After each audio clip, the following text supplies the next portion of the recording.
سڵاوتان لێبێت ئەم کاتتان باش گرنگترین هەواڵەکانی ڕۆژتان پێشکەش دەکەم. لە زۆرێک لە شار و شارۆچکەکانی هەرێمی کوردستان گردبونەوەی ناڕەزایەتی بۆ هاودەنگیی گیراوانی بادینان بەڕێوەچوو. دادگاش جارێکی تر دادگایکردنی بەشێک لە گیراوەکانی دواخست. پێشنیوەڕۆی ئەمڕۆ لە شار و شارۆچکەکانی هەرێمی کوردستان گردبونەوەی هاودەنگیی بۆ دەستگیرکراوانی بادینان بەڕێوەچوو.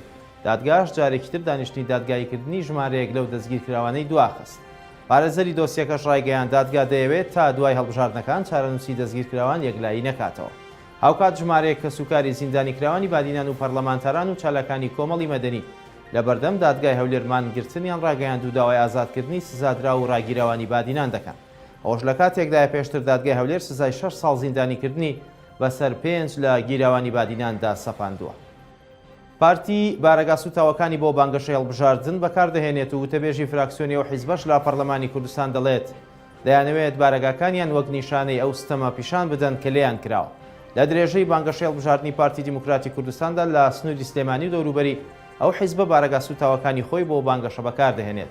پێشەوە هەورامانی وتەبێژی فراکسیۆنی پارتی لە پەرلەمانی کوردستان بە شارپرێسی وت پلانیان هەبووە بارەگاکانیان نۆژەند بکەنەوە، بەڵام دەیانەوێت لە ڕێگەی بەکارهێنانیانەوە بۆ بانگەشە ئەو ستەمە پیشان بدەن کە لە خۆپشاندانەکانی ساڵی ڕابردوو لێیان کراوە وەک خۆی دەڵێت دەشیانەوێت پەیامەکە بگاتە خەڵکی خاوەن ویژدان. پێشەوە هەورامانی باسی لەوەش کرد لە داهاتوودا بارەگاکانیان نۆژەند دەکەنەوە و بودجەشیان بۆ تەرخان کردوون. لە بانگەشەی هەڵبژاردنەکانی ڕابردوودا سلێمانی هەمیشە مەیدانی ململانێ سیاسیەکان بۆ زۆر جاریش ئەو ململانەیە تونند و تیژی و قوربانی لێکەوتوەتەوە. پێکەوە چیرۆکی یەکێک لەو قوربانیانە دەبینین. لە پاش پرۆسەی ئازادی عێراقەوە ئەمە پێنجەمین بانگەشەی هەڵبژاردننی ئەنجومەنی نوێنەرانە. لە دوای ڕاپەڕینەکەی خەڵکی کوردستانیشەوە 5 بانگەشە بۆ هەڵبژاردننی پەرلەمانی کوردستان بەڕێوەچووە کە لە هەموو ئەم هەڵبژاردنانەدا بانگەشەی بەم جۆرەی نەبینیوە. مام عەلادین بەدەم تێکردنەوەی چا بۆ موشتەریەکانی باسی سیاسەت و نیگەرانی خەڵک دەکات لە هەڵبژاردننی ئەمجارە. جای ڕابردوو تقریبان بانگەشەیەکی تونوتۆڵ بوو. اینجا بڵێن زۆر گەرد بە گەرموگوڕی کرا، بەڵام جا زۆر ساتە.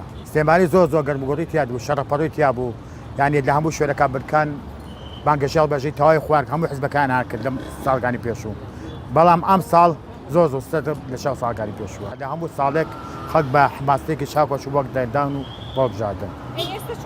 ئێستا داخەڵ خاو بۆتەوە. خاوبوونەوەکە یەکەم شەک خەڵک بێهیوا بووە لە هەموو شتێک. بێهیوای وا لە خەڵکەوە خاو بێتێت. سلێمانی هەمیشە شوێنی یەکلاکردنەوەی ململانە سیاسیەکان بۆ لە هەموو کاتەکاندا. دیارە بۆ سەردەمی هەڵبژاردننیش بە هەمان شێوە بگرە زیاتریش بووە. ئەم شارە لە ڕابردوودا بە هۆی دوو هێزی سەرەکیەوە دابەش بوون بە سەر دوو زۆنی جیاوازدا کە ئەگەر بانگەشەکارێک یاخود لایەنگرێکی حزبی بەرامبەر بچوایەتە زۆنی ئەولاوە ئەو بەکارە ساد نەودەبرا، چونکە ئەنجامێکی باش چاوەڕوانی نەبوو. هەموو بانگەشەکانی ڕابردوو پڕ بووە لە بەریەکەوتن و هوتافی تونند و تاوەکو ئاستی بەکارهێنانی چەک و کوشتن و بریندار بوون. یەکێکە لە قوربانیانی بانگەشەی هەڵبژاردن لەگەڵ تەماشاکردنی وێنەکانی ڕووداوەکانی ڕابردوو دەگێڕێتەوە. ئەگەرچی شوێنی برینەکەی چاک بۆتەوە، بەڵام لەگەڵ هەر بانگەشەیەک ئەم برینەی دەکولێتەوە و دەگەڕێتەوە بۆ ئەو سەردەما.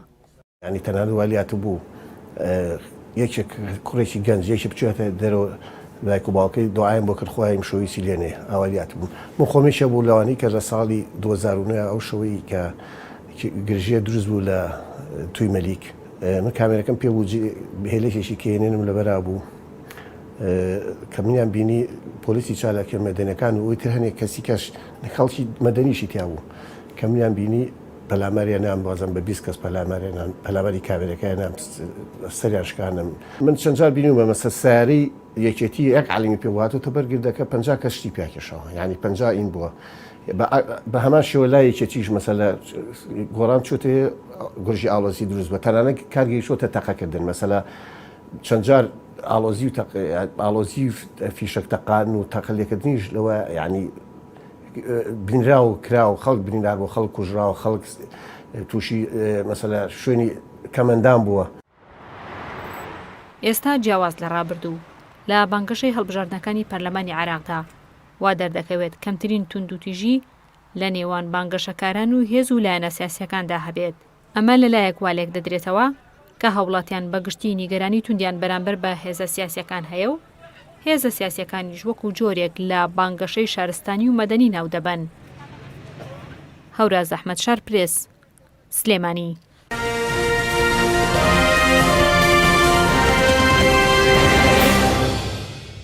سەرۆکایەتی شارەوانی هەولێر ئاشکرای کرد 128,000 پارچە زەوی کە بە شێوەی کارت دراونەتە هاوڵاتیان تاپۆ دەکرێن. بە گوێرەی ڕاگەیەندراوێکی شارەوانی هەولێر تاوکو ئێستا 128,000 کارتی زەوی دابەشکراون و تا ئێستاش 80,000یان تاپۆ کراون. لە ڕاگەیەندراوەکەدا ئاماژە بۆ وەشکراوە لە قەرەبووی گوندی کۆری کە 4200 کارتە نزیکەی 2400یان وەک قۆناغی یەکەم تەواو بوون.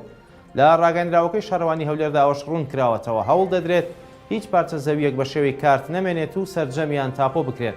لە ئێستاشدا لە پارێزگاکانی هەرێم دەستکراوە بە تاپۆکردنی زەوی و ئەو یەکانی نیشتەجێبوون کە لەلایەن وەبەرهێنەرانەوە دروست کراون.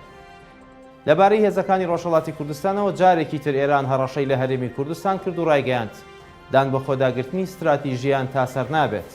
دوای بۆردومانەکانی مانگی ڕابردووی هەرێمی کوردستان لەلایەن ئێرانەوە جارێکی دیکە ئەو وڵاتە هەڕەشەی لە هەرێمی کوردستان کردو و ئەمڕۆ سعید خەتیبزادە وتەبێژی وەزارەتی دەرەوەی ئێران ڕایگەیاند خۆراگری استراتیژی ئێران بەرامبەربوونی هێزەکانی ڕۆژهەڵات لە هەرێمی کوردستان خەریکە نامێنێت.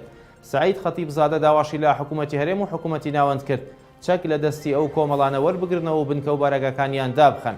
ئەوەش لە کاتێکدایە مانگی ڕابردوو ئێران هەڕەشەی هێرشکردنە سەر هێزەکانی ڕۆژهەڵاتی کوردستانی کرد و چەند ڕۆژێکیش بۆردومانی ناوچە سنوورەکانی هەرێمی کرد. خواتان لەگەڵ.